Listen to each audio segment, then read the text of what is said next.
एक महीने पहले जिन लोगों ने मुझे सुना, आज जो मुझे सुन रहे हैं, आपका सुनना और मेरा यहाँ आना इस बात का मैसेज दे रहा है कि जर्जीस, तुम अपनी जिंदगी का 1 महीना कम कर चुके हो और आप भी अपनी जिंदगी का 1 महीना कम कर चुके हैं।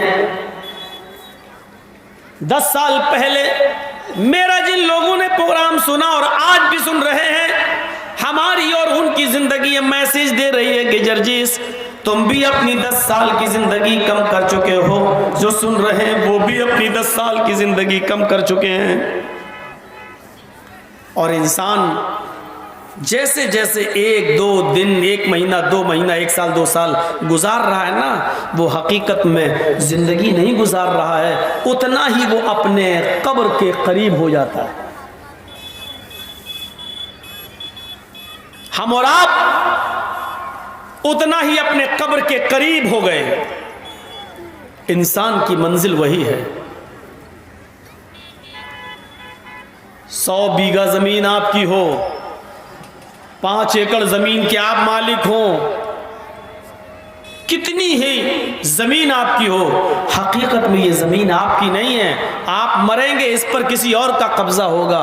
हमारी और आपकी ओरिजिनल जमीन वही 2 गज है, जो मरने के बाद भी अपना दावा वापस नहीं।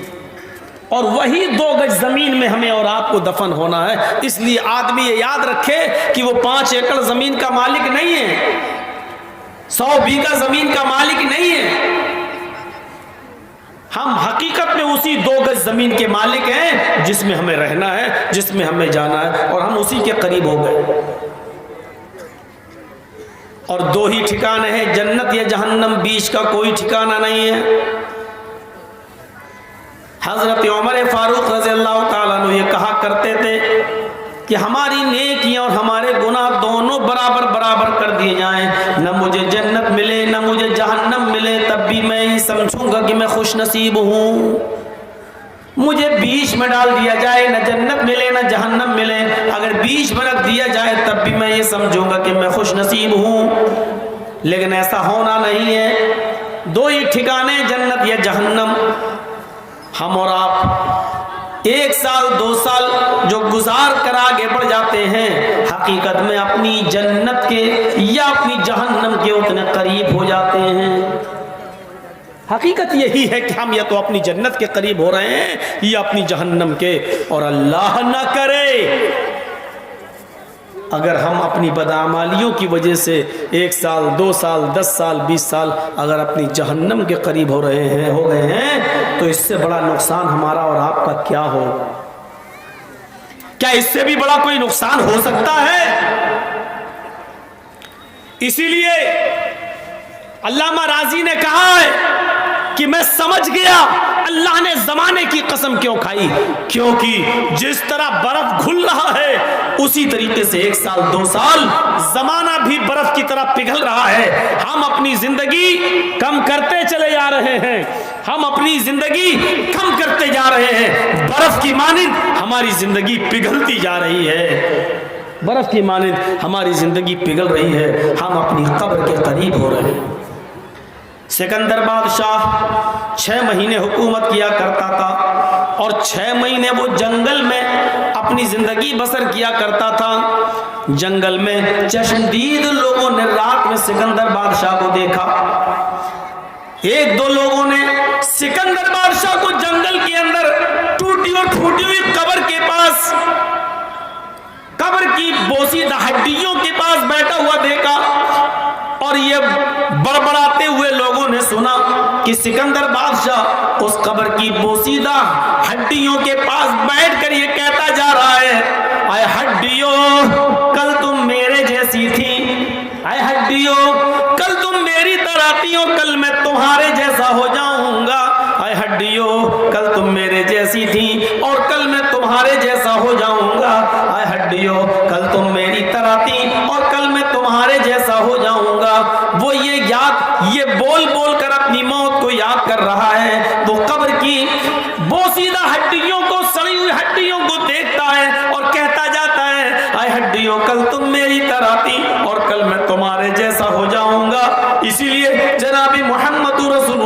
सल्लल्लाहु अलैहि वसल्लम ने फरमाया फज़ूरुल क़ुबूर फ़इन्नकुम तुज़क्किरुकुमुल मौत। लोगो तुम कब्रों की ज़ियारत किया करो, तुम कब्रों पे जाया करो, इसलिए कि कब्रों की ज़ियारत करने से तुम्हें वहां जाकर अपनी मौत याद आएगी, तुम्हें अपना ठिकाना याद आएगा, तुम्हें अपना मस्कन याद आएगा, तुम्हें इस जगह आना है। ये कब्रें तुम्हें याद दिलाएंगी कि तुम्हारा ठिकाना ये है। सिकंदर बादशाह के इस वजीफे से सीखो, इस विर्द से सीखो कि वो किस तरीके से अपनी मौत को याद किया करता था।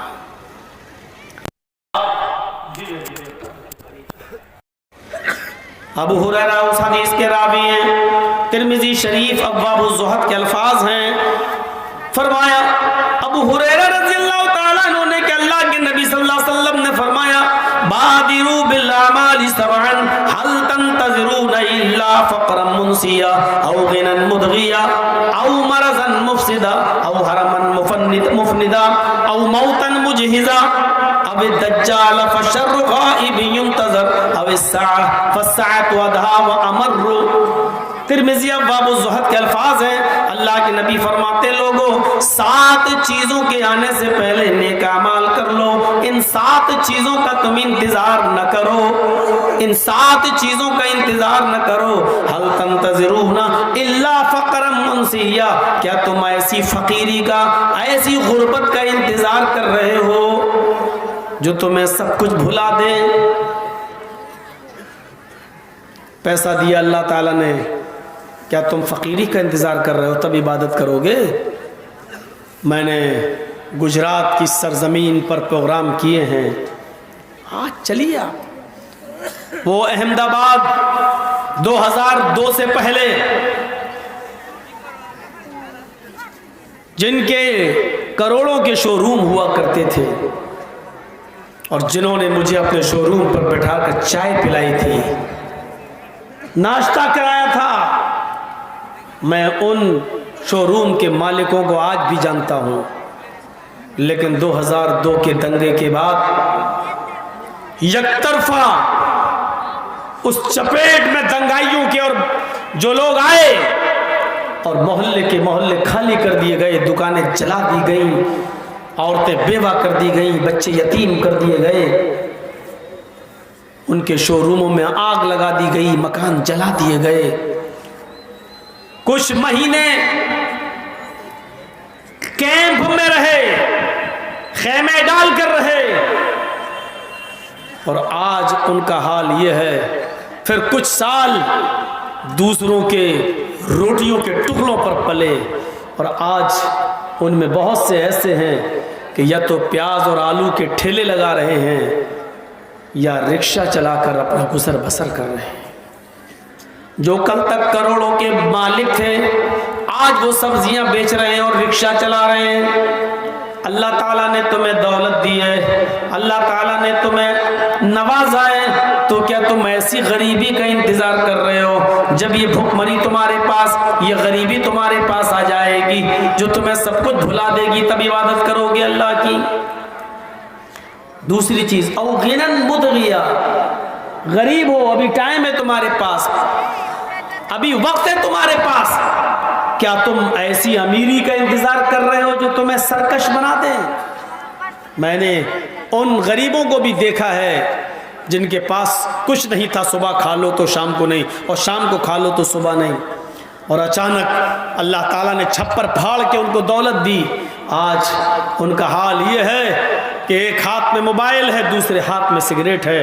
मोबाइल पर कह रहे हैं हाँ ठीक है, इतना ट्रक माल भेज दीजिए, यहाँ आने के बाद हम पैसा दे देंगे, और सिगरेट पीते जा रहे हैं और उसकी राख अपने टेबल पर रखी हुई एक डिब्बी में डालते जा रहे हैं। ऐसे अमीरों को भी मैंने देखा है।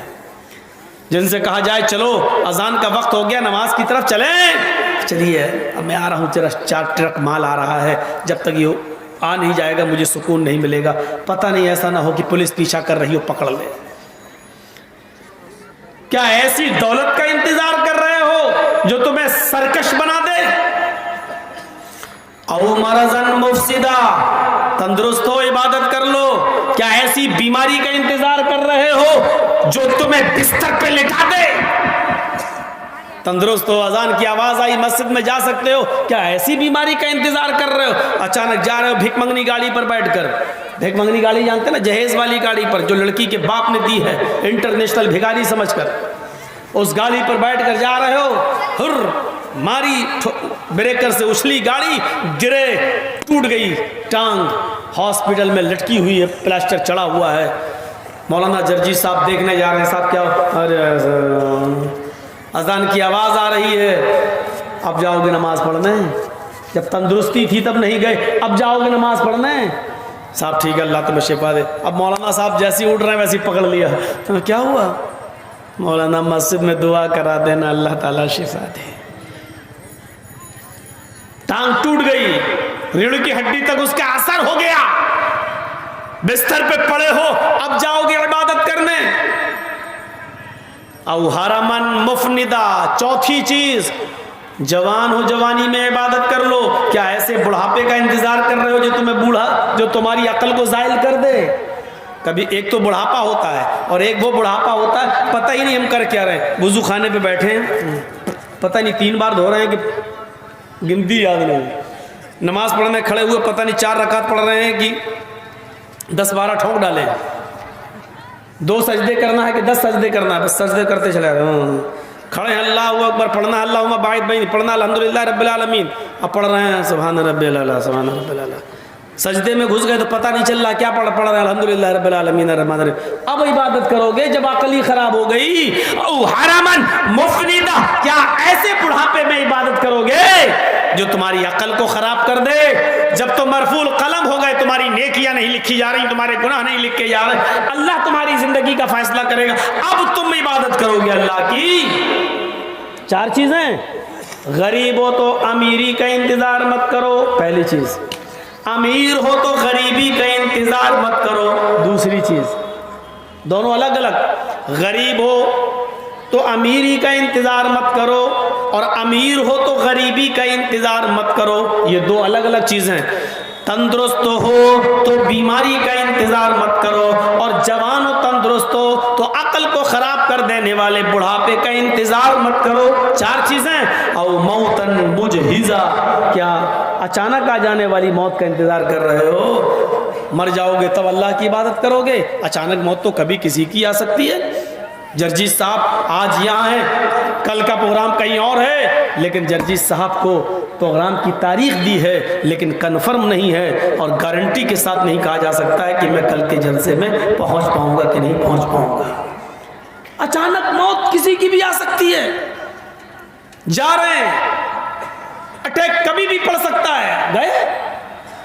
और याद करो जामिया सल्फिया बनारस के उस जबरदस्त बड़े आलिम को, डॉक्टर रज़ाउल्लाह मोहम्मद इदरीस सलाफी मदनी, जिनके नाम के आगे आज लगाना पड़ता है रहमतुल्लाह अलैह, गए थे बम्बई में दीने रहमत कॉन्फ्रेंस में शिरकत करने। जलसे में तकरीर हुई उनकी क़ज़ा व क़दर के मौजू पर, बोले और जैसी तकरीर करके हटे सीने में दर्द हुआ, हॉस्पिटल तक ले जाया गया। हॉस्पिटल ले जाने से पहले रास्ते ही में इंतकाल हो गया। जलसे में गए, सोचा था कभी कि हम घर वापस नहीं आ पाएंगे। अब मौतन मुजहिज़, अचानक मौत, अल्लाह उनकी कब्र को नूर से भर दे, ग़रीक़ रहमत फरमाए, उनकी रूह को आला इल्लीन के अंदर जगह अता फरमाए। मेरे प्यारे साथियों, ये किसके साथ नहीं हो सकता है? कोरोना में कैसे कैसे हमारे जमात के बड़े बड़े आलिम इस दुनिया से चले गए। 40-40, 45-45 साल की उम्र और चले गए। तसव्वुर नहीं कर सकते आप। अभी एक और बीमारी नई निकली है, ये वैक्सीन वालों को भी नहीं छोड़ रही है। और देखते रहिएगा, आलिमुल गैब तो नहीं हूं लेकिन अब तक के हालात बतला रहे हैं। यूपी का जब चुनाव होगा, अगर 3 या 4 चरणों में चुनाव हुआ, 5 चरणों में हुआ, तो 4 चरण तक तो ठीक चलेगा, लेकिन 5वीं चरण का या 6ठी चरण का जब चुनाव होगा तो उसमें ये लहर बहुत तेजी के साथ आएगी। और ये आएगी नहीं, लाई जाएगी। और लाने वाले 2 ही आदमी हैं, नाम नहीं लूंगा, आप समझ गए हैं, समझदार हैं मेरे भाइयों। देखिएगा ये लहर कब आएगी, किस वक्त आएगी, कैसे आएगी, किस टाइम पे आएगी। ये सब सेटिंग पहले से है, क्योंकि यूपी को दोबारा हासिल करना है। क्योंकि बंगाल से तो तमाचा पड़ा है, ठोकर लगी है, सर अभी जमीन पे गड़ा हुआ है, सर उठा नहीं पा रहे हैं। इसलिए यूपी को किसी तरीके से जीतना है, किसी भी तरीके से। अगर यूपी चला गया इनके हाथ से तो दिल्ली जाना तय। इसलिए यूपी किसी तरीके से ये जाने नहीं देंगे। इसके लिए कोरोना से भी ज्यादा खतरनाक बीमारी आएगी। चुनाव के 2-3 चरण हो जाने के बाद 4थे या 5वें चरण में इसकी भयानक लहर फैलेगी। किसकी तरफ से फैलेगी? और ये कुछ कुत्ते जो हड्डियां डाल देने के बाद इनकी चोंचें चलेंगी, मीडिया वाले। और वो कुत्ते कौन है मैं नाम भी नहीं लूंगा। और वो कुत्ते खुद समझ जाएंगे कि कुत्ते किसको कहा गया है। वो अच्छी तरीके से जानते हैं। जिनको आप गोदी मीडिया कहो या जिसको भक्त मीडिया कहो, जो कहना चाहो कहो, हमारी नजर में हड्डियों को खाने वाली, सड़ी हुई हड्डियों पे गिरने वाली ये मीडिया, देखिएगा इस लहर को कैसे सुनियोजित तरीके से और ढंग से फैलाएगी। और उसी में सब गड़बड़, और सब उसी में होगा गड़बड़। तो मौतन मुजिज़ा, अचानक मौत कभी भी आ सकती है। उस मौत के आने से पहले इबादत कर लो।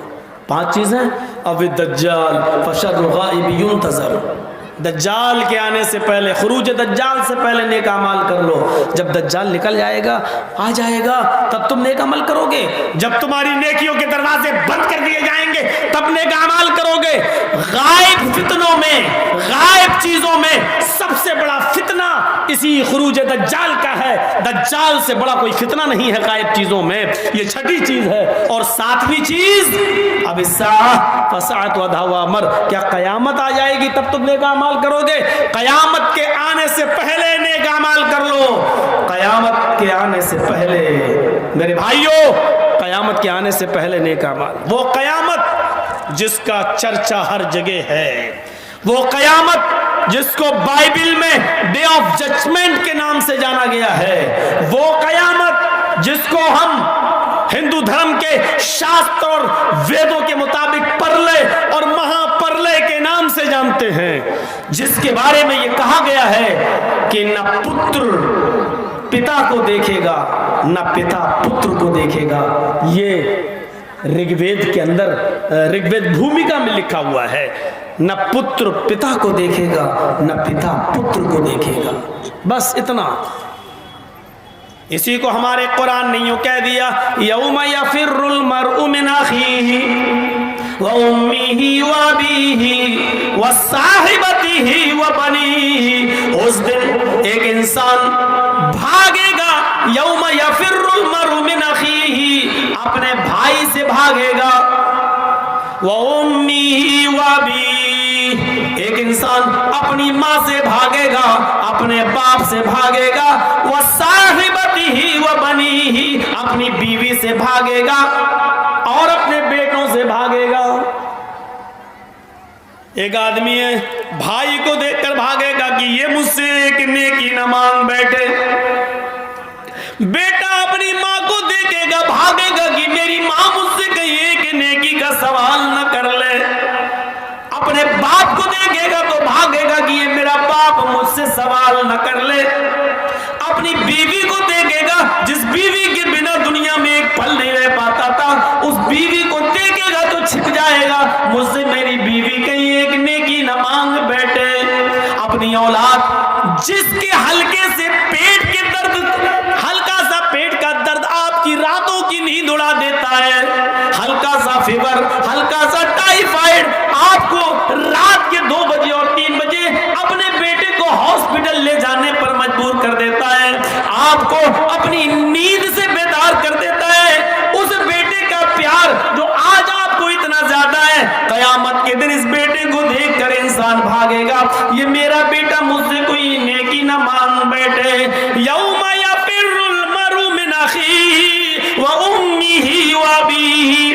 साहिबती व बनी।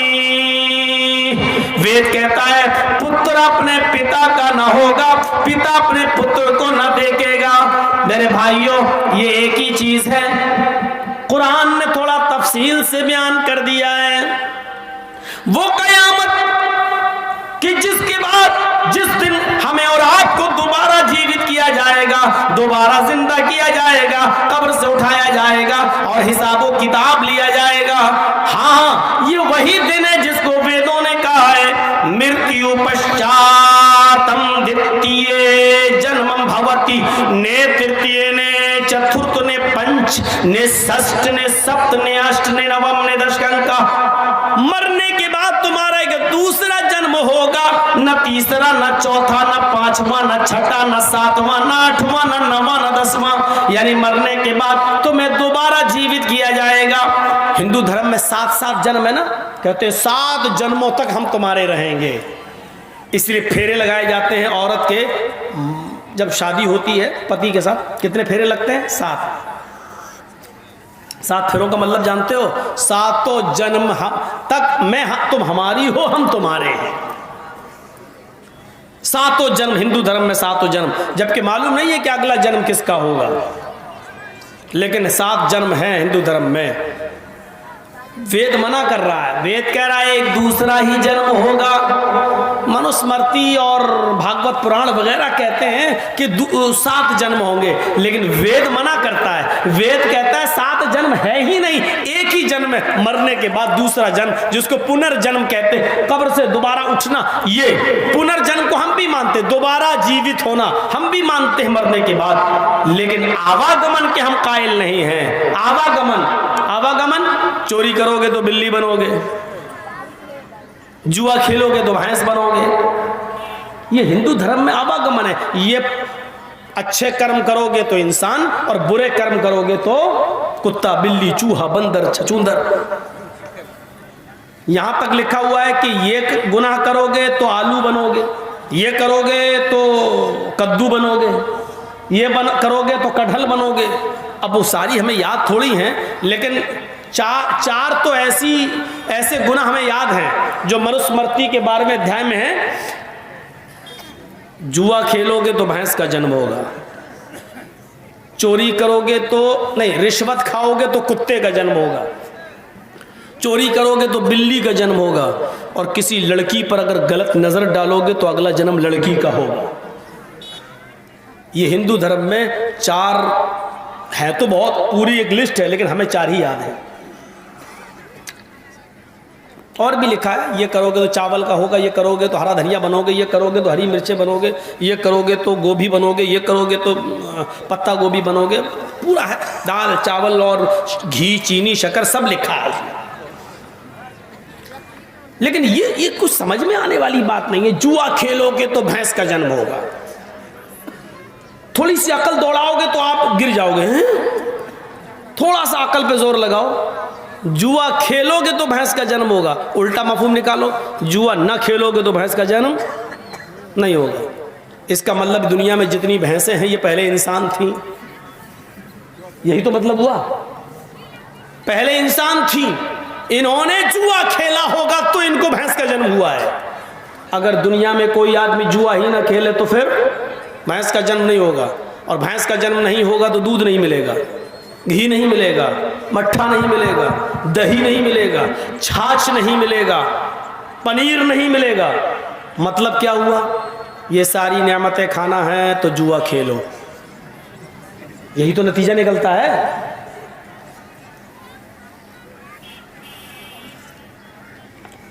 तो ये कुछ समझ में आने वाली बात है। किसी लड़की पर गलत नजर डालोगे तो अगला जन्म लड़की का होगा। ये जलसे में जितनी आई हैं ये सब पहले मर्द थीं। इन्होंने किसी लड़की को गलत नजर से देखा होगा तो इनको लड़की का जन्म हुआ। अब दिमाग से सोचो कि अगर दुनिया में कोई आदमी किसी को गलत नजर से ना देखे, सबको माँ बहन बेटी की नजर से देखे और कोई गलत नजर न डाले, तो इसका क्या मतलब हुआ? फिर लड़की का जन्म ही नहीं होगा। जब लड़की का जन्म नहीं होगा तो फिर बच्चे कहाँ से पैदा होंगे, नस्ल कहाँ से बढ़ेगी? योगी जी तो खुद ही संन्यास लिए बैठे हैं। मोदी जी की है ही नहीं, और जबरदस्ती जिन्होंने प्यार किया वो आसाराम बने बैठे हैं। तो अब आप बताइए फिर नस्ल कहां से बढ़ेगी? एक दिमाग लगा के सोचिए, अकल में आने वाली बात है। चोरी करोगे तो बिल्ली का जन्म होगा। हमने आपका 2-4 तोला सोना चुरा लिया, पकड़े गए, पुलिस ने अंदर कर दिया। जब तक अंदर हैं तब तक हम चोरी तो नहीं कर रहे हैं, लेकिन अल्लाह ने, ईश्वर ने अगर हमको चोरी के जुर्म में बिल्ली बना दिया तो ये सज़ा कमज़ोर है, क्योंकि इंसान थे तो सोना चुराते थे, दौलत चुराते थे, पैसा चुराते थे। अब अल्लाह ने बिल्ली बना दिया तो अब आपकी मुर्गी चुरा रहे हैं, किसी का कबूतर चुरा रहे हैं, चोरी तो अभी भी जारी है। तो मतलब क्या हुआ? अल्लाह की सज़ा कमज़ोर है, ईश्वर की सज़ा कमज़ोर है, उससे तो सख्त हमारी जेल वाली सज़ा है। और एक चीज़, रिश्वत खाओगे तो कुत्ते का जन्म होगा।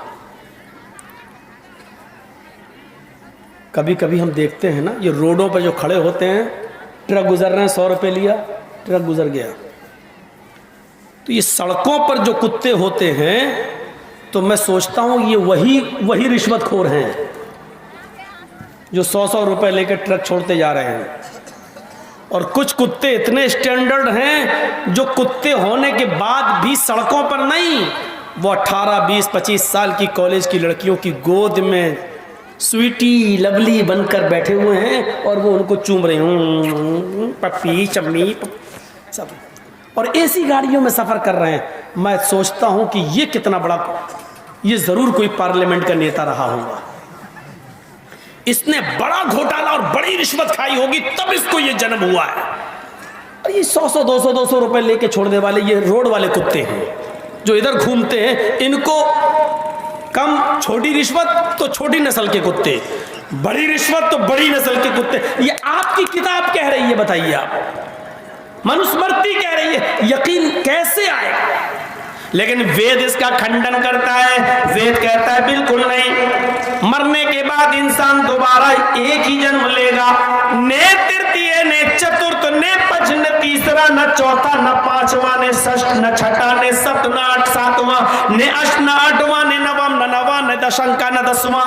मरने के बाद इंसान का तीसरा, चौथा नहीं, पांचवा नहीं, छठा नहीं, सातवां नहीं, आठवां नहीं, नवा नहीं, 10वां नहीं, कोई जन्म नहीं होगा। मरने के बाद एक दूसरा ही जन्म होगा, जहां उसको उसके कर्मों का हिसाब देना पड़ेगा। इसी को कुरान कहता है, अयहसबुल इंसानु अन युद्रका सुदा अलम यकुन नुतफतम मिन मनी युमना सुम्मा काना अलकतन फखलक फसव्वा फजअल मिनहु ज़ौजैनि ज़कर वल उन्सा अलैसा ज़ालिका बिक़ादिरिन अला अन युह्यिल मौता।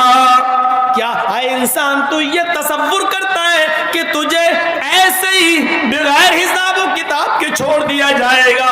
नहीं नहीं। अलम यकुन नुतफतम मिन मनी युमना, क्या तो शुरू में मनी का कतरा न था? क्या तो शुरू में एक हकीर और जलील पानी की बूंद न था जो रहमे मादर तक पहुंचाया गया, जो औरत के बच्चेदानी तक पहुंचाया गया? फिर अल्लाह ताला ने उसी पानी के कतरे से तेरी मजबूत खोपड़ी बनाई और उस खोपड़ी में इतना नरम भेजा बनाया, 2 उंगलियों के बीच में रख के मसलना चाहो तो मसल दो। धड़कने वाला दिल बनाया, उंगलियां बनाई, पोर बनाए, पैर बनाया, पिंडली बनाई, खुरना बनाया, रान बनाया, पेट बनाया, पीठ बनाई, रीढ़ की हड्डी बनाई, नाक बनाई, आंख बनाई, हजारों तारों का कनेक्शन डाल कर दो चमकते हुए ट्यूबलाइट, आंखों में रोशनी डाल दी, समझने वाला दिमाग दे दिया। जब हम ये सब काम कर सकते हैं पहली बार, फजअल मिनहु ज़ौजैनि ज़कर वल उन्सा, नर और मादा भी बना दिया, लड़का और लड़की भी बना दिया। हाय इंसानों, तो तुम बताओ, जब मैं पहली बार ऐसा कर सकता हूं तो क्या दोबारा हम तुम्हारे मरने के बाद हम तुम्हें जीवित नहीं कर सकते? अलैसा ज़ालिका बिक़ादिरिन अला अन युह्यिल मौता, तो क्या मैं मरने के बाद हम तुम्हें दोबारा जीवित नहीं कर सकते? जब जब पहली बार हमारे लिए करना आसान है तो दोबारा तो और ज्यादा है। तो मेरे भाइयों, इस चीज को जहन में रखिए, वल अस्र इन्नल इंसान लफी खुस्र। हम खसारे की तरफ जा रहे हैं। अल्लाह न करे अगर हम जहन्नम के करीब हो रहे हैं, अपनी उम्र गुजार रहे हैं, और एक एक दिन करके अगर हम कब्र के करीब जा रहे हैं और जहन्नम के करीब हो रहे हैं, तो इससे बड़ा खसारा कोई नहीं है। दो चीज़ें आगे, चार चीज़ें पेश की गई, इल्लल्लज़ीना आमनू व अमिलुस्सालिहात व तवासौ बिल हक़्क़ि व तवासौ बिस्सब्र। इसमें दो चीज़ें एक साथ और दो चीज़ें एक साथ। इल्लल्लज़ीना आमनू व अमिलुस्सालिहात, जो ईमान लाए और जिन्होंने अमल सालेह किए, ये दोनों एक चीज़ है। और एक बात याद रखिएगा, ईमान और अमल सालेह दोनों ज़रूरी है। आपके पास ईमान है, अमल सालेह नहीं, बेकार है जिंदगी आपकी। आपके पास अमल सालेह है लेकिन ईमान नहीं, बेकार है आपकी जिंदगी। चलिए बंबई, हम आपको दिखाते हैं टाटा हॉस्पिटल। चलिए स्टेशनों पर गर्मियों के दिनों में हम आपको दिखाते हैं। चलिए गुरुद्वारे दिल्ली में संडे के दिन हम आपको दिखाते हैं कितना बड़ा लंगर करते हैं सिख, गरीबों को एक तरफ से एक लाइन से खाना खिलाते हैं। चलिए Tata hospital, cancer hospital Bombay में हम आपको दिखाते हैं कि कितने बड़े बड़े अमीर लोग गरीबों की मदद करने के लिए लाख 2 लाख रुपए के चेक लेके घूमते हैं, फल फ्रूट लेके आते हैं, खाना ट्रकों पे भर के लाते हैं और वहां कैंसर पेशेंटों में तकसीम करते हैं, उनके इलाज का इंतजाम करते हैं। देखा जाए तो बज़ाहिर कितना अच्छा काम है, लेकिन अमल सालेह तो है लेकिन ईमान नहीं है उनके साथ, इसलिए बेकार है। हमारे पास ईमान है लेकिन अमल सालेह नहीं है। नाम मोहम्मद असलम, मोहम्मद अकरम, मोहम्मद अजहर, मोहम्मद फला, हमारे नाम बहुत अच्छे हैं। पूछो कौन हो? मोमिन है। मरने के बाद जलना पसंद करोगे या दफन? नहीं, दफन होंगे। सब कुछ अपना ईमान है लेकिन अमल सालेह नहीं है हमारे पास। कई जगह मिसालें दी, आपको देता हूं। ईमान और अमल सालेह की मिसाल बिल्कुल इस तरह है जैसे मोबाइल और सिम। आपके पास मोबाइल है लेकिन सिम नहीं है तो मोबाइल किस काम का? आपके पास सिम है लेकिन मोबाइल नहीं तो सिम किस काम की? साहब मौलाना बहुत महंगा मोबाइल है मेरा, 1 लाख रुपए की कीमत है, एप्पल का मोबाइल है मेरा। 1 लाख का नहीं 5 लाख का ले लो, लेकिन उससे क्या करोगे? हेलो हेलो करके देखो, नहीं, जब तक सिम नहीं डालोगे। आपके पास सिम है लेकिन मोबाइल नहीं। बहुत बैलेंस है जर्जी साहब, 20,000 रुपए है इसमें। अरे 50,000 हो, 1 लाख रुपया बैलेंस है तुम्हारे सिम में, लेकिन उस सिम को कान में लगा के हेलो हेलो बोलोगे। उस सिम को जब तक मोबाइल में नहीं लगाओगे, सिम काम की नहीं। मोबाइल में सिम नहीं डालोगे तो मोबाइल काम का नहीं। ये दोनों चीजें सिम और मोबाइल की तरह हैं। आपके पास ईमान है, अमले सालेह नहीं, बेकार है ईमान। और आपके पास अमले सालेह है लेकिन ईमान नहीं तो बेकार है अमले सालेह। मैंने इसकी मिसालें दे दी, दोनों जरूरी है। और एक बात और बता दूं, सुनिए गौर से। ईमान लो, सुनिए, ईमान एक मुआहिदा है और अमल सालेह उस मुआहिदे का अमली नतीजा है। आपने मुआहिदा कर लिया लेकिन उस मुआहिदे के मुताबिक अगर आपने काम नहीं किया तो मुआहिदा बेकार। मसलन सुनिए, मैं एक मजदूर हूं, आपने मुझे अपने घर बुलाया, जर्जीत साहब मेरी ये दीवार खड़ी होना है, क्या आप इस दीवार को खड़ा करेंगे कि क्या मजदूरी लेंगे? मैंने कहा ठीक है, 1,000 रुपया डेली। सुबह 9 बजे आऊँगा, 5 बजे मैं चला जाऊँगा। 9 से 5 तक ड्यूटी, 5 दिन में आपकी दीवार मैं पूरी खड़ी कर दूंगा। आपने कहा डन, 1,000 रुपये डेली देंगे हम, 5 दिन में हमारी दीवार आप खड़ी कर देना। मैंने कहा ठीक है, मुआहिदा हो गया। अब सुबह 9 बजे मुझे जाना चाहिए था, नहीं गया। दूसरे दिन भी नहीं गया, तीसरे दिन भी नहीं गया, चौथे दिन भी नहीं गया, 5वें जब 5 दिन पूरे हो गए, छठे दिन में गया अपने मालिक के पास, साहब मजदूरी दीजिए, आज छठा दिन है। मालिक क्या कहेगा, अबे किस बात की मजदूरी लेने आया है? साहब उस मुआहदे की जो हमारे और तुम्हारे दरमियान तय हुआ था, हमारे और तुम्हारे दरमियान तो ये तय हुआ था कि 5 दिन आप काम करेंगे, 5 दिन में हम आपको 5,000 रुपए देंगे, हुआ था ना? हाँ, तो मुआहदा तो हुआ था ना, इकरार तो मैंने किया था ना कि हाँ मैं काम करूंगा जी, तो लाइए ना 5,000 रुपए। कहेगा भाई पागल है क्या, इकरार किया था तो आया क्यों नहीं? अरे मैं नहीं आया इससे क्या मतलब, मैंने इनकार तो नहीं किया था ना कि नहीं आऊंगा, मैं इकरार कर रहा था कि मैं आऊंगा, किया था आऊंगा, और मुआहदा हमारे तुम्हारे दरमियान तय हो चुका था। आप दीजिए मुझे 5,000 रुपया, आप दे देंगे मुझे? नहीं, आप उल्टा डांटेंगे और कहेंगे कमीने जब तुझे नहीं आना था तो पहले बता देता, 5 दिन तक मैंने तेरा इंतजार किया, दूसरे को मैं काम पे लगा लेता, क्यों नहीं आया? मेरा नुकसान और हुआ। मेरे भाइयों पता चला कि सिर्फ मुआहिदा काफी नहीं है, मुआहिदे के ऊपर जो आपने इकरार किया है वो इकरार भी काफी नहीं है, बल्कि मुआहिदे के मुताबिक आपको काम करना था। आपको 9 बजे जाना था और 5 बजे तक उसकी दीवार को खड़ा करना था। आपने ये काम नहीं किया, इसलिए आपको इस बात की मजदूरी नहीं मिलेगी।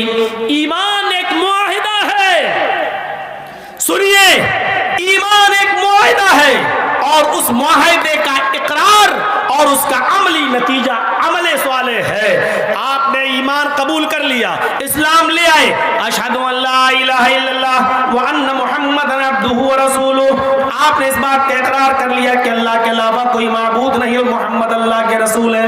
अब आपने इस बात का भी इकरार कर लिया कि इस मुआहिदे के बाद अब हमें 5 वक्त की नमाज पढ़नी है, रमजान के पूरे महीने के रोजे रखना है, हमें हज भी करना है, हमें ज़कात भी देना है। आपने इस मुआहिदे के साथ साथ ये इकरार भी कर लिया, लेकिन नमाज भी नहीं पढ़ी, रोजा नहीं रखा, हज नहीं किया, आपने ज़कात भी नहीं दी, और कल क़यामत के दिन अल्लाह रब्बुल आलमीन के सामने खड़े होकर क्या आप जन्नत मांग सकते हैं? क्या आप ये कह सकते हैं कि अल्लाह मुझे जन्नत दे, क्योंकि मैंने ईमान कबूल किया था, मैंने मुआहिदा किया था, मैंने इस बात का इकरार किया था कि अल्लाह के अलावा कोई माबूद नहीं और मोहम्मद सल्लल्लाहु अलैहि वसल्लम अल्लाह के बंदे और रसूल हैं। अल्लाह क्या कहेगा, मेरे बंदे ये मुआहिदा था, तूने कबूल किया था, लेकिन इस मुआहिदे की जो शर्त थी 5 वक्त की नमाज, रोजा, हज, ज़कात, अच्छे अमाल, नेक काम, वो तुमने नहीं किए। अल्लाह नहीं किए तो क्या हुआ, इकरार तो किया था, इकरार तो किया था, नमाज पढ़ना चाहिए, मानता तो था, रोजा रखना चाहिए, मानता तो था, किया नहीं तो क्या हुआ, लेकिन इकरार तो था, तस्लीम तो करता था, इसलिए मुझे तू जन्नत दे। क्या अल्लाह जन्नत दे देगा?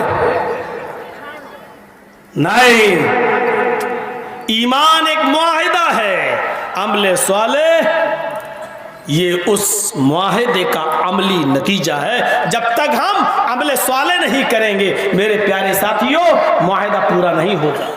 आप सिर्फ उस मजदूर की तरह मत बनिए जो अपने मालिक से इकरार करता है कि हम कल 9 बजे आएंगे और 5 बजे तक हम काम करेंगे, और नहीं आए और शाम को मजदूरी लेने पहुंच गए, और ये कहो कि हाँ वादा तो था, इकरार तो किया था। सिर्फ इकरार की वजह से आपको मजदूरी नहीं मिल सकती है, सिर्फ ईमान कबूल कर लेने की वजह से, सिर्फ मुआहिदा एक्सेप्ट कर लेने की वजह से और मुआहिदे पर मुआहिदे का इकरार कर लेने की वजह से हमें जन्नत नहीं मिलेगी। जब तक कि हम 9 बजे से लेके 5 बजे तक ड्यूटी न करें तो हमें 1000 रुपया नहीं मिलेगा। उसी तरीके से जब तक हम इस ईमान के जो मुतालबे हैं जब तक हम पूरा नहीं करेंगे, हमें अल्लाह रब्बुल आलमीन भी जन्नत नहीं देगा। ईमान अपने अंदर पैदा कीजिए और ईमान के साथ साथ अमले स्वाले की पाबंदी कीजिए। मेरे प्यारे साथियों, सहाबा किराम की पूरी जिंदगी ईमान के साथ और अमले स्वाले के साथ भरी पड़ी है। हजरत अबू तलहा अंसारी को देखिए, बुढ़ापे में लाठी टेक कर मस्जिद में जाते हैं, नमाज पढ़ते हैं, लेकिन कुरान की किसी सहाबी के जबान से ये आयत सुन लेते हैं, इनफिरू खिफाफन व सिकालन वजाहिदू बिअमवालिकुम व अनफुसिकुम फी सबीलिल्लाह। इनफिरू खिफाफन व सिकालन, हर हाल में अल्लाह की राह में निकलो, जंग के लिए जाओ। खिफाफन व सिकालन, चाहे दुश्वारी हो या परेशानी, आसानी हो या परेशानी, हर हाल में तुम्हें जंग के लिए निकलना है, हर हाल में तुम्हें निकलना है। हजरत अबू तला अंसारी बुढ़ापे में लाठी टेक कर चलते हैं, कमर झुक चुकी है, अपने बेटों से कहते बेटो हमारे लिए घोड़ा तैयार करो, मैं मैदान जंग में जाऊंगा। बेटों ने कहा अब्बू आप अल्लाह के नबी के जमाने में लड़े, अबू बकर के जमाने में भी लड़े, उमर फारूक के जमाने में भी लड़े, अब उस्मान गनी का जमाना है, आप बहुत बूढ़े हो चुके हैं, कमजोर हो चुके हैं, कमर झुक चुकी है, और इस वक्त भी आप लड़ने की बात कर रहे हैं, जिहाद में जाएंगे।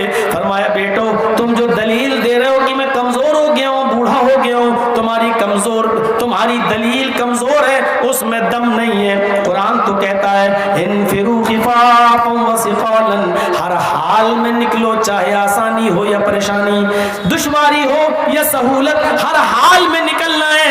नहीं नहीं अरे मेरे प्यारे बेटो मुझे हर हाल में निकलना है। कुरान ने जब हर हाल में कहा तो हमें निकलना है। नहीं माने, बेटों का इनकार बाप का इसरार, बेटों का इनकार बाप का इसरार, बाप का इसरार ही गालिब आ गया और बेटों ने घोड़ा दे दिया, तलवार दे दी, लो तुम्हें लड़ना है तो जाओ, जब तुम नहीं मान रहे हो।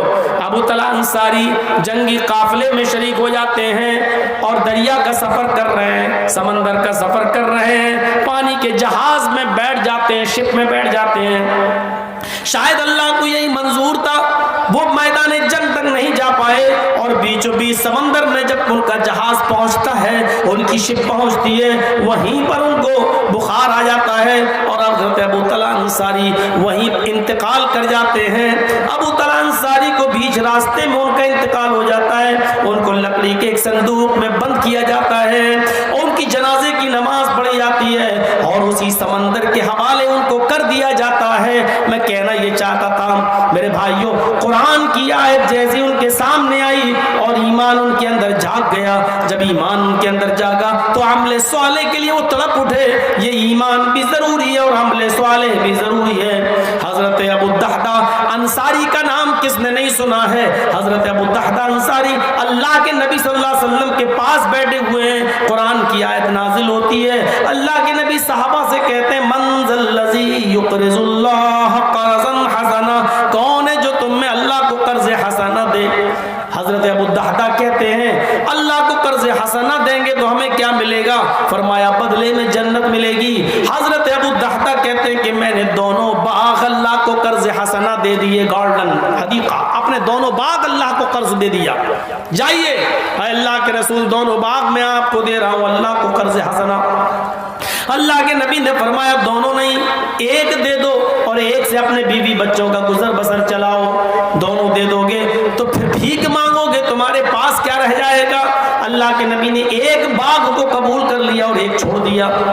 हजरत अबू दहदा उस बाग के पास जाते हैं जो अल्लाह को कर्ज हसना दे दिया था, वहां उनकी बीवी हैं, उनके बच्चे हैं, जल्दी से उनको हाथ पकड़ के बाहर निकालते हैं और कहते मेरी बीवी इस बाग का एक भी खजूर मत खाओ। बीवी ने कहा क्यों? कहा ये मैंने अल्लाह को कर्ज हसना दे दिया है, मैंने अल्लाह को कर्ज दे दिया है। बीवी ने कहा इसमें फायदा क्या है? जवाब मिला कि अल्लाह के नबी ने कहा जो अल्लाह को कर्ज हसना देगा अल्लाह बदले में जन्नत देगा।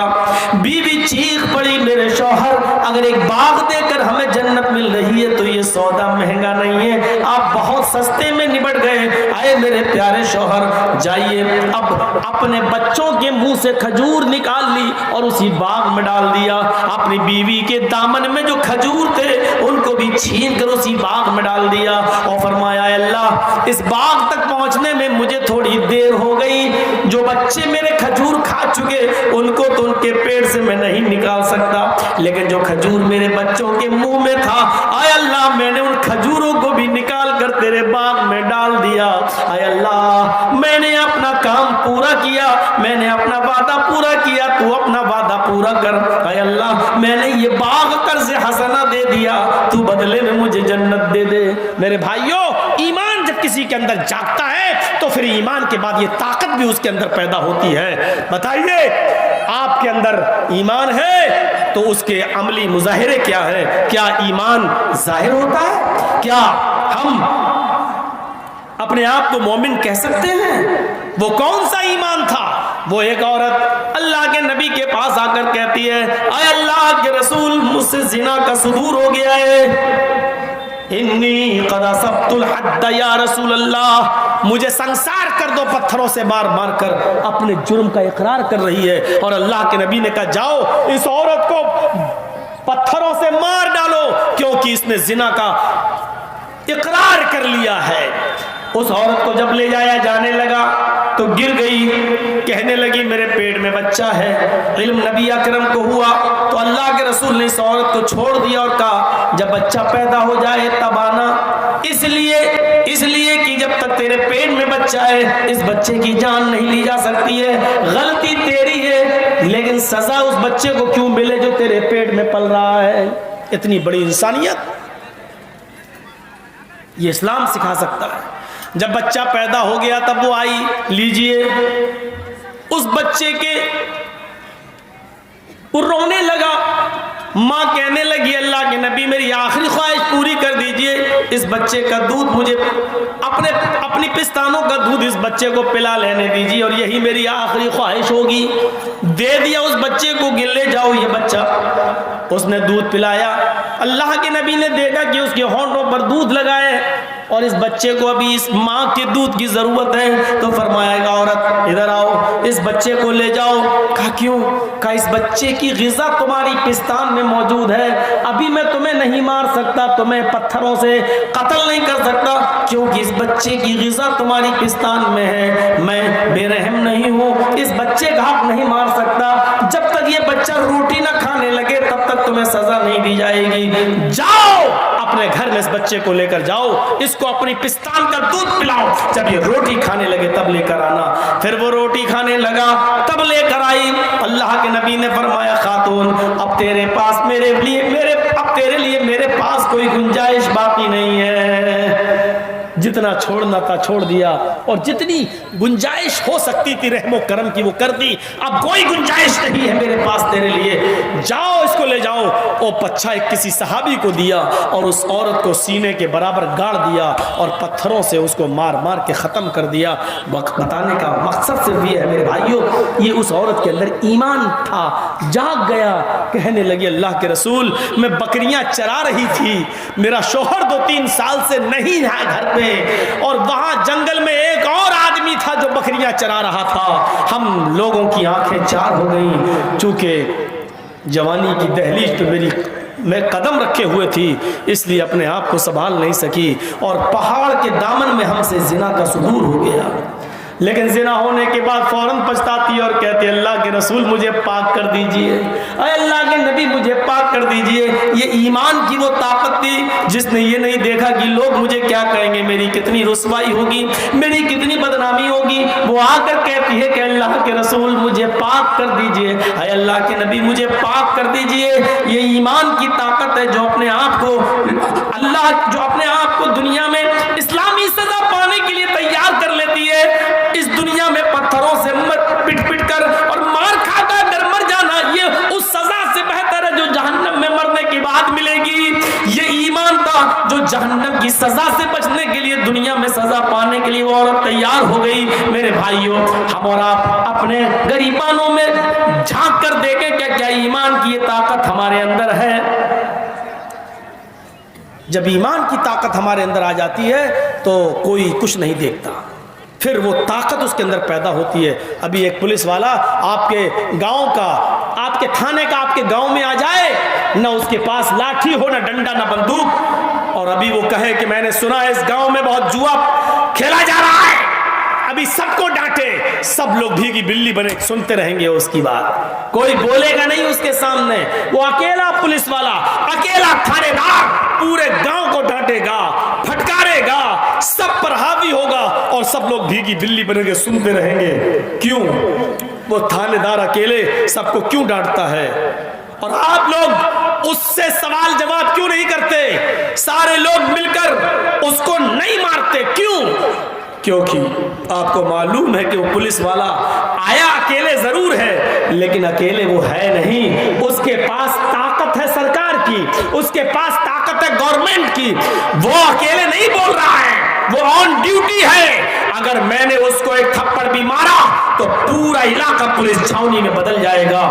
और उस पुलिस वाले को ये हिम्मत, जो पूरे गांव को डांटता है, ये हिम्मत कहां से आई? क्योंकि पुलिस वाला ये जानता है कि मैं अकेले नहीं हूं, मेरे पास सरकार की ताकत है। मेरे भाइयों, इसी तरीके से सारे दुश्मन हमारे सामने खड़े हों, हम अकेले हों, लेकिन जब ईमान की ताकत अगर हमारे अंदर पैदा हो जाए तो फिर हम किसी से डरते नहीं हैं। फिर देख लीजिए, लोग मारते चले जाएं लेकिन हम नहीं डरेंगे। क्यों? क्योंकि ईमान की ताकत है हमारे अंदर।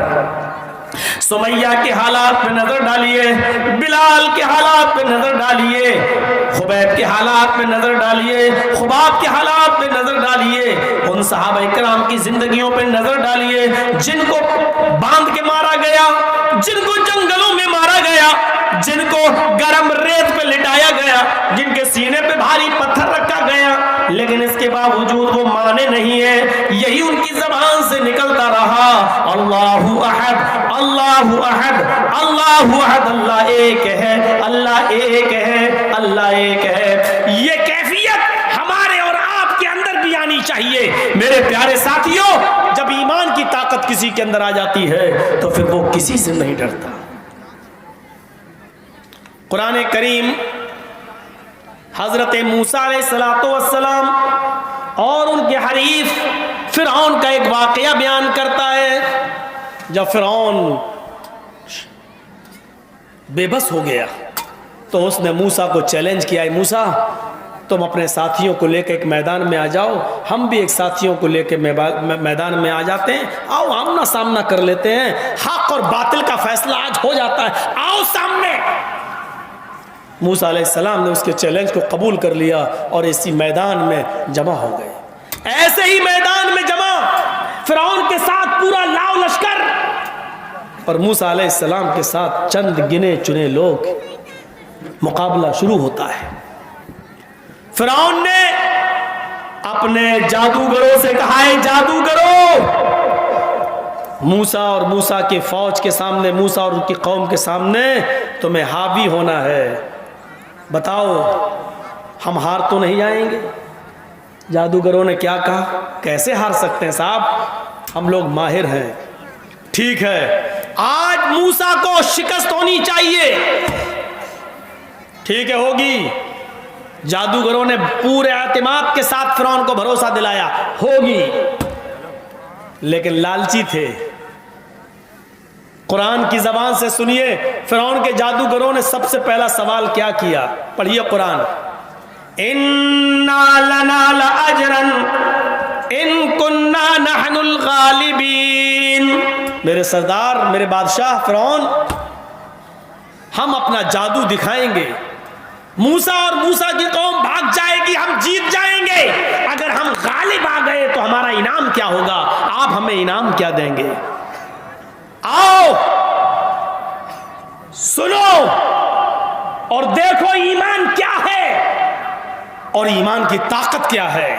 और हम आज मोमिनों से खिताब कर रहे हैं, मुसलमानों से, अपने जो चंद लोग यहां रह गए हैं इस फील्ड के अंदर, अपने ईमान को जगाओ। ये वाकया तो सुनी लो, कम से कम उससे अपना इम्तिहान ले लो कि हम कितने बड़े मोमिन हैं और कितने पक्के मोमिन हैं। इस वाकये को सुन लीजिए आप। पहला सवाल, हमारा इनाम क्या होगा? इन्ना लना लाजरन इन कुन्ना नहनुल गालिबीन। अगर हम गालिब आ गए मूसा पर, मूसा की कौम पर, तो हमारा इनाम क्या होगा? पता चला कि फिरौन के जादूगरों को इनाम की फिक्र थी। फिरौन ने क्या जवाब दिया? नअम व इन्नकुम लमिनल मुकर्रबीन। तुमको हम अपनी कैबिनेट में शामिल कर लेंगे, हम तुम्हें अपना मुकर्रब बना लेंगे, उस वक्त तुम हमारे मुकर्रब हो जाओगे। अगर मूसा हार गया और मूसा की कौम हार गई और मुंह की खा गई तो तुम हमारे मुकर्रब हो जाओगे, जहां हम बैठेंगे मेरे पास तुम बैठोगे, यानी मेरी कैबिनेट में शामिल हो जाओगे, मेरे मंत्रालय, मेरी मिनिस्ट्री तुम्हें मिलेगी, जो नयाबत होगी वो हम तुम्हें देंगे, हमारे बाद जो ओहदे होंगे वो हम तुम्हें दे देंगे। व इन्नकुम लमिनल मुकर्रबीन, हम तुमको अपने कराबतदारों में, करीब कुर्बत, हम आपको अपना मुकर्रब बना लेंगे। जादूगर खुश हो गए। अब जाहिर बात है, आजकल जो मुकर्रब बने हैं हमारे मोदी जी के, मुसलमानों में भी बहुत से लोग हैं, मुख्तार अब्बास नकवी, शाहनवाज हुसैन और बहुत से लोग हैं जो आज करीब है। तो अब सोचिए उनकी 5 उंगली घी में है कि नहीं। अगर तुम ये काम करोगे तो तुम मोदी जी के मुकर्रब हो जाओगे। तो मोदी जी के मुकर्रब होने का मतलब क्या है? बहुत ज्यादा सहूलतें तुम्हारे लिए। तो फिरौन जब ये कह दे कि वह इन्नकुम लमिनल मुकर्रबीन, अगर मूसा हार गया, मूसा की कौम हार गई तो तुम मेरे मुकर्रब हो जाओगे, तो इसका मतलब समझ रहे हैं मेरी बादशाहत में तुम्हें सब कुछ मिलेगा। ठीक है, चला जादूगरों ने रस्सियां निकाली और रस्सियां निकालने के बाद फेंकी। देखिए आप क्या हुआ। जैसी जादूगरों ने रस्सियां निकाल कर फेंकी, वो रेंगते हुए सांप बन गए, रेंगने लगे, सांप बनकर रेंगने लगे।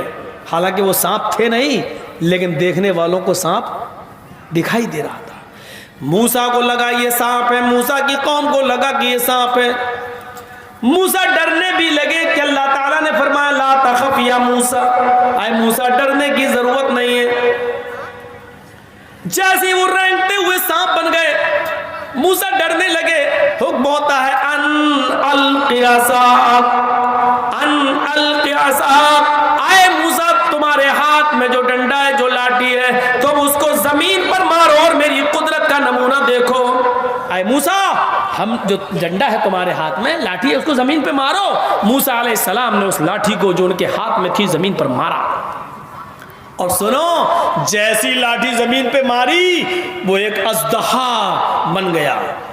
वो लाठी एक अजदहा बन गया और जो सांप थे मुंह खोला और सारे सांपों को अपने अंदर समा लिया, अंदर को सांस ली। वो जादूगरों की जो रस्सियां सांप बनी हुई थी वो सब अजदहे के मुंह में आ गई। फैज़ा हिया तलक़फ़, जैसे ही मूसा ने डंडा मारा अजदहा बना, और अजदहा बन गया तो सारे सांपों को खा गया। यहां से देखिए मामला क्या बनता है। यहां तक तो आपने बहुत से मौलवियों से सुना होगा, आगे के जुमले भी सुने होंगे, लेकिन यहां देखिए जब जादूगरों ने देखा कि मूसा ने जो चीज मारी जमीन पर वो अजदा बन गया और हमारे सांपों को निगल गया, तो समझ गए जादूगर नहीं, हमने जो दिखाया वो तिलसम था, हमने जो दिखाया वो जादू था। मूसा ने जो दिखाया वो जादू नहीं है, वो अल्लाह की तरफ से मदद है। अगर जादू होता तो मूसा के जादू का जवाब हम जादू से देकर मूसा को के जादू को खत्म कर देते, लेकिन मूसा ने जो दिखाया वो जादू है ही नहीं, वो तो हक है, वो तो अल्लाह की तरफ से एक वाज़े निशानी है। इसलिए क्या किया, फिरौन के लश्कर में जो जादूगर थे, जब उन्होंने देखा कि अजदहा बन गया और हमारे सांपों को निगल गया, ये जादू नहीं है। अगर जादू होता तो हम इसका तोड़ निकाल लेते, लेकिन ये तो अल्लाह की मदद है, अल्लाह की तरफ से वाज़े निशानी है। जब अजदहे को, लाठी को अजदहा बनते हुए देखा और अल्लाह की इस वाज़े निशानी को देखा तो चीख पड़े आमन्ना बिरब्बिल आलमीन रब्बि मूसा व हारून, हम उस अल्लाह पर ईमान लाए जो दोनों जहान का रब है, हम उस कायनात के रब पर ईमान लाए जो दोनों जहान का पालने वाला है, रब्बि मूसा व हारून, जो मूसा और हारून का रब है। ये जादूगर जो अभी फिरौन से इनाम मांग रहे थे, बताओ हमें क्या इनाम दोगे, बताओ हमारी मजदूरी क्या होगी, बताओ हमें क्या दोगे तुम अपने खजाने से। और फिरौन ने सबसे बड़ा खजाना दे दिया कि तुम हमारे मुकर्रब हो जाओगे, हमारे कैबिनेट में शामिल हो जाओगे। लेकिन जब देखा कि मूसा ने जो चीज दिखाई है वो जादू नहीं है, अल्लाह की तरफ से वाज़े निशानी है, तो ईमान ले आए। और ईमान भी लाए तो क्या, आमन्ना बिरब्बिल आलमीन। जब ये कहा कि हम रब्बुल आलमीन पर ईमान लाए, तो चूंकि फिरौन भी अपने आप को रब्बुल आलमीन कहता था, इसलिए फौरन जादूगरों ने कहा कि नहीं, आमन्ना बिरब्बिल आलमीन, रब्बुल आलमीन पर ईमान लाए, फिरौन तुझ पर नहीं, रब्बे मूसा व हारून, उस रब पर जो मूसा का रब है और जो हारून का रब है, यानी तेरे ऊपर नहीं, मूसा और हारून के रब को हमने अपना रब मान लिया है, यानी उस रब पर ईमान लाए। सोचो फिरौन पर क्या गुजरी होगी। फिरौन के ही सामने फिरौन के करीबी लोग एकदम ईमान ले आए, लेकिन ईमान लाने के बाद इन जादूगरों की ताकत का हाल देखिए क्या हुआ। मालूम है कि फिरौन सामने है, ये भी मालूम है कि फिरौन के लाओ लश्कर उसका साथ है। फिरौन ने क्या कहा, अच्छा पलट गए, उधर चले गए, मूसा और हारून के रब पर ईमान ले आए, हमारी इजाजत भी नहीं ली। कहा अब इजाजत की क्या जरूरत, वाज़े निशानी देख ली, अब इजाजत की क्या जरूरत है, कोई इजाजत की जरूरत नहीं। फिरौन हम अल्लाह रब्बुल आलमीन पर ईमान लाए, तेरी इजाजत क्यों ले। सुनिए सुनिए जुमला, फिरौन ने फिर उनको धमकी दी, और धमकी क्या दी, लउक़त्तिअन्ना अयदियकुम व अर्जुलकुम मिन खिलाफ थुम्मा लउसल्लिबन्नकुम अजमईन। हट जाओ, जल्दी से मूसा और हारून के रब के ऊपर से ईमान हटा लो, मेरे ऊपर ले आओ, और अगर तुमने ऐसा नहीं किया लउक़त्तिअन्ना अयदियकुम व अर्जुलकुम, अभी सबके सामने तुम्हारे हाथ और तुम्हारे पैर कटवा दूंगा। मिन खिलाफ, मुखालिफ सिमतों से, अगर दायां हाथ काटेंगे तो बायां पैर, और बायां हाथ काटेंगे तो दायां पैर। जल्दी से अपना ईमान हटा लो मूसा और हारून के रब से, हमें अपना रब मान लो, ना तो क्या होगा, लउक़त्तिअन्ना अयदियकुम व अर्जुलकुम मिन खिलाफ, अभी सबके सामने हम तुम्हारे हाथ कटवा देंगे और पैर कटवा देंगे। दाहिना हाथ काटेंगे तो बायां पैर, और बायां हाथ काटेंगे तो दायां पैर। हटाओ ईमान, और हाथ पैर काटने के बाद भी लउक़त्तिअन्ना का उक़त्तिअन्ना, यहां से काट दिया खबत खत्म, यहां से काट दिया नहीं। अल्फाज की ज्यादती माना की ज्यादती पर दलालत करती है। अरबी जबान में कता यक्ताओ के माना होते काटना, और कत्ता युकत्तो तख्ती के माना होते टुकड़े टुकड़े करना। यानी उसने कहा फिरौन ने, लउक़त्तिअन्ना अयदियकुम व अर्जुलकुम, हम तुम्हारा पैर और हाथ काटेंगे नहीं, टुकड़े टुकड़े कर देंगे, बोटी बोटी कर देंगे, कई जगह से काटेंगे, जिसको हम अपनी जबान में बोलते कीमा कीमा कर देना। हम तुम्हारे हाथ और पैरों को मुखालिफ सिमतों से काट के टुकड़े टुकड़े कर देंगे, और इसके बाद छोड़ नहीं देंगे तुम्हें, नहीं। तुम्मा लउसल्लिबन्नकुम अजमईन, तुम सबको हम सूली पे लटका देंगे, तुम सबको हम सूली पे चढ़ा देंगे, जान से मार देंगे, फांसी के फंदे पे लटका देंगे। लेकिन ईमान जब आ गया, आमन्ना बिरब्बिल आलमीन कह दिया, रब्बे मूसा व हारून कह दिया, तो इतनी बड़ी धमकी के बावजूद डरे नहीं। ये जादूगर क्या कहने लगे, जो इन्होंने जवाब दिया वो सुनिए, लन्नू सीरका अला मा जाना मिनल बय्यिनात वल्लज़ी फतरना फक़ज़ी मा अंत क़ाज़िन इन्नमा तक़ज़ी हाज़िहिल हयातद दुनिया।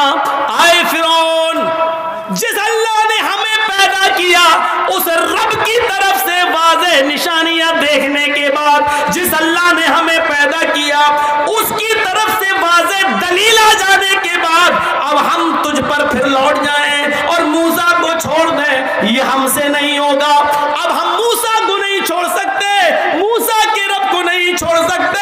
रही तेरी धमकी, जो तू मेरे हाथों को और पैरों को काटना चाहता है और सूली पे लटकाना चाहता है, फक़ज़ी मा अंत क़ाज़िन, तुझे जो करना हो कर, जो भी फैसला सुनाना हो सुना, मेरे हाथ काट, पैर काट, जबान काट, गर्दन काट, मेरे जिस्म के टुकड़े टुकड़े करना हो कर, फक़ज़ी मा अंत क़ाज़िन, तुझे जो कुछ भी करना है कर, लेकिन याद रखना, इन्नमा तक़ज़ी हाज़िहिल हयातद दुनिया, ये सब कुछ तू सिर्फ इस दुनिया ही में कर सकता है, आखिरत में तू मेरा मालिक नहीं है। दुनिया में सजा दे सकता है, आखिरत का तू मेरा मालिक नहीं है। मेरे प्यारे साथियों, यहां से आप अंदाजा लगाइए, जो अभी इनाम मांग रहे थे फिरौन से, लेकिन जब मूसा ने लाठी मारी और अजदहा बन गया, अल्लाह की तरफ से इस निशानी को देखा, निशानी को देखने के बाद वो ईमान लाए, और जब ईमान लाए तो इतनी ताकत पैदा हो गई कि वो हाथ कटवाने के लिए तैयार हो गए, पैर कटवाने के लिए तैयार हो गए, अपने जिस्म के टुकड़े टुकड़े करवाने के लिए तैयार हो गए। फिरौन और फिरौन के लाओ लश्कर से डर नहीं रहे हैं, अब उनको इनाम का भी लालच नहीं है, क्योंकि अब उनके अंदर ईमान की ताकत आ गई। और जब ईमान की ताकत किसी के अंदर आती है तो फिर वो किसी से नहीं डरता। एक हमारे ईमान की ताकत है, जाओ देख लो, चंद लोगों को लोग एक आदमी को मजबूर समझ कर पकड़ के और लाठियों पे लाठियों, डंडे पे डंडे मारते हैं और जय श्री राम के जबरदस्ती नारे लगवाते हैं। और मजबूरी में बेचारा लगाता है, सोचता है कि शायद ये नारा लगाने से हमारी जान बच जाए। लेकिन प्यारे साथियों, जरा गौर करो, हमारे पास ईमान की ताकत होती तो उस वक्त हम यही कहते, जैसे कोई डंडा मारे, ला इलाहा इल्लल्लाह, ला इलाहा इल्लल्लाह। वो जितना कहें जय श्री राम, हमारी जबान से निकले अल्लाहु अहद, अल्लाह एक है, ला इलाहा इल्लल्लाह। मेरे भाइयों, ये ईमान की ताकत आज हमारे पास नहीं है, ये ईमान की ताकत आज हमारे पास नहीं है। सुमैया को बीच में खड़ा कर दिया गया, तबकात इब्न साद के अल्फाज हैं, उसके जिस्म के कपड़े फाड़ दिए गए। अबू जहल ने नेज़ा शर्मगाह में दाखिल कर दिया, लेकिन इसके बावजूद कहती है सब्बित कदमैया अला दीनिक या अरहमर राहिमीन, अल्लाह मेरे दीन को साबित कदम रखना, अल्लाह मेरे दीन को बचा लेना। अल्लाह ये अबू जहल ये सजा देकर मुझसे मेरा दीन छीनना चाहता है, अल्लाह मुझे मेरे दीन पर मजबूती के साथ कायम रखना। अबू जहल दो ऊँटों को मंगाता है, एक ऊँट पूरब की तरफ और एक ऊँट पश्चिम की तरफ चेहरा कर देता है और दोनों पैर सुमैया के दोनों ऊँट से बांध देता है, कोड़ा उठाता है, कहता सुमैया अभी ये दोनों ऊँट दोनों सिमतों में भागेंगे और तू बीच से तेरे दो टुकड़े कर दिए जाएंगे। बता अब तू मोहम्मद के रब को छोड़ती है या नहीं छोड़ती है? हंसती है, इस पोजीशन में हंसती है, पैर बंधे हैं हंस रही है, कोड़ा अबू जहल के हाथ में है लेकिन हंसती है, कहती अबू जहल जितनी देर तू इन ऊंटों को भगाने में लगा रहा है उतनी ही देर मुझे रब की जन्नत में जाने में लग रही है। मेरे प्यारे साथियों, यहाँ पर लाकर हम अपने आप को देखें, हम अपने आप को टटोलें, हम अपने आप को लाएं और देखें कि सुमैया के अंदर ये कौन सी ताकत थी। अबू जहल खड़ा है, अबू लहब खड़ा है और कुरैश के बड़े बड़े लोग खड़े हैं, सजा दे रहे हैं। सुमैया अकेली है, ज्यादा से ज्यादा उसका बेटा अम्मार या उसका शौहर यासिर उसके आंखों के सामने है, पूरी फौज एक तरफ, लेकिन सुमैया इस मौके पर भी चीख रही है अल्लाह अहद, अल्लाह एक है, अल्लाह एक है। ये सुमैया के अंदर ताकत किस चीज ने पैदा की है? ये वही ईमान की ताकत है। इल्लल्लज़ीना आमनू व अमिलुस सालिहात व तवासौ बिल हक़ व तवासौ बिस सब्र। और हक बात को टंके की चोट पर कहते रहो, हक बात का ऐलान करते रहो, हक बात कहने में किसी से कोई समझौता नहीं, हक बात कहो और हक कहोगे तो परेशानियां आएंगी, परेशानी आए तो उस पर सब्र भी करो। हक वही कहे जो परेशानियां बर्दाश्त करने की ताकत रखता हो और जिसके अंत को जेल में जाने से डर लगता हो, जिसको और भी खतरात हो कि हम ऐसा बोलेंगे या ऐसा कह देंगे तो हमारे साथ ये होगा, आजकल बड़ी ख़राब हुकूमत है, ये है वो, इस तरीके का सोच के अगर आप हक बात नहीं बोलेंगे तो याद रखना, अगर आप सब्र नहीं कर सकते हैं तो हक बात मत बोलिए। इमाम मालिक रहमतुल्लाह अलैह से पूछिए, जिन्होंने बादशाह के खिलाफ फतवा दिया और कहा इन्ना तलाक़ल मुकरिहा लैसा बिशै, जबरदस्ती दी हुई तलाक नहीं होती। जिस बादशाह ने गरीब आदमी की बीवी को मजबूर करके तलाक दिलवाई है और उसको अपने निकाह में रखा हुआ, ये बादशाह हरामकारी कर रहा है, जिनाकारी कर रहा है। बादशाह के सामने कहा है, बादशाह ने कोड़े परवाए, हाथ शल हो गए, उठते नहीं थे, पैरों में बेड़ियां डलवा दी, हाथों में हथकड़ियां डाल दी, ऊंट के ऊपर उल्टा लिटा दिया, पूरे मदीने में चक्कर लगाया गया और बताया गया कह दो ये बादशाह का कहना नहीं माना तो इमाम मालिक को ये सजा। और इमाम मालिक कह रहा है ये बादशाह का चमचा झूठ बोल रहा है, बादशाह का कहना न मानने की सजा नहीं, मुहम्मदुर रसूलुल्लाह की हदीस सुनाने की सजा मुझे मिली है, क्योंकि बादशाह ने गरीब, बेबस और लाचार आदमी की बीवी पर जुल्म करके उसके शौहर को मजबूर करके उससे तलाक दिलवा दी और उसकी बीवी को अपनी बीवी बना लिया। लिहाजा जबरदस्ती दिलवाई हुई तलाक नहीं होती। अल्लाह के नबी ने फरमाया इन्ना तलाक़ल मुकरिहा लैसा बिशै। इस ऊंट पर हाथ मेरे टूट चुके हैं, पैरों में खड़े होने की ताकत नहीं है, बेड़ियां पड़ी हैं, हाथों में हथकड़ियां पड़ी हैं, ऊंट पर उल्टे मुंह लटका दिया है। इस हाल में भी मैं यही कहूंगा इन्ना तलाक़ल मुकरिहा लैसा बिशै, जबरदस्ती दिलवाई हुई तलाक नहीं होती। बादशाह जिनाकारी कर रहा है, उस औरत के साथ जिना कर रहा है। ये होता है हक बोलना। इस पोजीशन में भी हक बात कहते रहे और डंके की चोट पे कहते रहे। उस ज़माने के बादशाह से नहीं डरे, हाथ पैर टूट गए, गवारा कर लिया, लेकिन बादशाह के खिलाफ बोलते रहे, हक बात बोलते रहे। और जो मार पड़ रही उस पर सब्र कर रहे हैं। हक बोलोगे तो परेशानियाँ आएंगी, परेशानियाँ आएंगी तो सब्र करना है। इसलिए अल्लाह ने हक और सब्र दोनों को एक साथ बयान कर दिया। वतवासौ बिलहक़्क़ि वतवासौ बिस्सब्र। हक बात कहते रहो, परेशानी आए तो सब्र करते रहो। ये मुख्तसर सा खुलासा मैंने 1.5 घंटे की स्पीच में आपके सामने रखा है। लेट हो गए, इसमें हमारा भी कसूर नहीं था, आपका भी कसूर नहीं है। क्या करें, जो तकदीर में होता वो होता है। लेकिन फिर भी मैं पहुंच गया और मुझे टाइम वैसे भी 11-12 बजे के बाद ही मिलता है। तो मेरे भाइयों, मैं आ गया, पहुंच गया। इब्राहिम साहब की मेहनत भी रंग लाई। अल्लाह ताला दोस्त इंशाअल्लाह ताल्लुकात रहेंगे, ज़िंदगी रही तो फिर कभी इस कमी को फिर पूरा किया जाएगा और वक्त से पहले हाज़िरी देने की कोशिश होगी। अल्लाह ताला से दुआ है कि बारे इलाह हमारी ख़ताओं को माफ़ फरमा दे, हमारे गुनाहों को बख्श दे, हमारे अंदर ईमान की ताकत पैदा फरमा दे, ईमान और अमल सालेह करने की हमें तौफ़ीक़ अता फरमा। हक़ बात कहने की और हक़ पर परेशानी आए तो सब्र करने की तौफ़ीक़ अता फरमा। जब तक तो हमें ज़िंदा रख, इस्लाम पर ज़िंदा रखना, ख़ात्मा हो तो ईमान पर हमारा ख़ात्मा फरमाना। वमा अलैना इल्लल बलागुल मुबीन व आखिरु दअवाना अनिल हम्दुलिल्लाहि रब्बिल आलमीन। अस्सलामु अलैकुम व रहमतुल्लाहि व बरकातुहू।